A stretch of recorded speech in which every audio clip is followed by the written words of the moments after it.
ओम एक ऐसा रहस्यमय शब्द जिसे हिंदू धर्म का सबसे पवित्र शब्द कहा जाता है। एक ऐसा शब्द जो हमारी आत्मा को परमात्मा से जोड़ सकता है। एक ऐसा शब्द जो हमारे दिमाग के ज्ञान चक्षु खोल देता है। लेकिन क्या हम इसके बारे में पूरा सच जानते हैं? आखिर क्या है इसके उच्चारण करने की विधि और क्या है इसका असर? अगर हम हमारे धर्म ग्रंथों से जाने तो ओम एक ऐसी ध्वनि है जो सुनने को मस्तिष्क से जोड़ सकती है। हमारे वेदों में ओम को उत्पत्ति का स्रोत माना जाता है, अर्थात इसी से सृष्टि की रचना हुई। जब सृष्टि की भौतिक अवस्था की शुरुआत हुई तब सबसे पहले ध्वनि ओम की ही थी।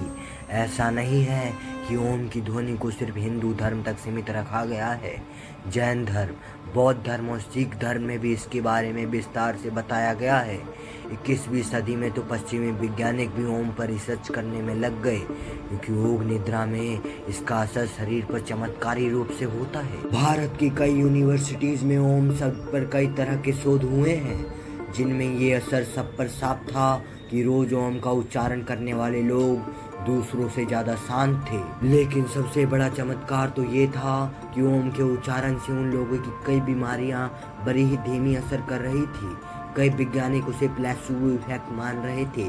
प्लेसिबो इफेक्ट होता है जब किसी नेगेटिव व्यक्ति को पॉजिटिव चीजों से बदला जाता है। जैसे कई लोग बिना बीमार होते हुए भी वो सोच सोच कर बीमार हो जाते हैं। जब उन्हें साधारण चीनी की गोली देकर झूठ कहा जाता है कि ये एक मेडिसिन है, तो वो पॉजिटिव होकर उस बीमारी को ठीक होने का दावा करने लगते हैं। क्या ये इफेक्ट ओम के इफेक्ट से समानता रखता है? यूनाइटेड स्टेट्स में ये कई जगह पर इस बात पर रिसर्च चल रही है कि क्या ओम की ध्वनि का असर शरीर पर पड़ता है। इसके लिए अलग अलग ध्वनि को ऊंची आवाज में बजाया जाता है। हर ध्वनि का असर शांत पड़े पानी पर अलग पड़ता नजर आता है। ओम की ध्वनि का असर पानी पर सबसे अलग पड़ता नजर आता है। रिसर्चर खुद हैरान थे कि ओम की ध्वनि के चलने पर पानी पर ऐसी आकृति बनती है जो बिल्कुल हिंदू धर्म में बताए श्री यंत्र जैसी होती है। कोई और ध्वनि ऐसी आकृति नहीं बनाती थी। रिसर्चर ने खुद दावा भी किया है कि ओम की ध्वनि चलने पर मस्तिष्क पर भी अलग ही असर पड़ता है, और हो सकता है इसके उच्चारण से ये सब अनकॉन्शियस और सबकॉन्शियस माइंड पर असर पड़ता हो।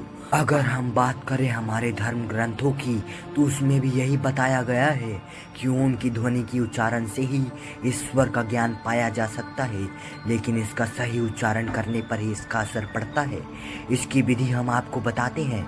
धरती पर योग निद्रा में बैठकर रीढ़ की हड्डी को सीधा करके ओम की ध्वनि को लंबा खींचते हुए इसे उच्चारण करना होता है। इसका उच्चारण सही समय प्रातः सूर्योदय के समय ही होता है, तभी हमारा मस्तिष्क शांत और स्थिर होता है। इसका उच्चारण भी एक एक स्थिर शब्द को लंबा खींचकर करना पड़ता है। आप भी एक बार इसे आजमा कर देख सकते हैं।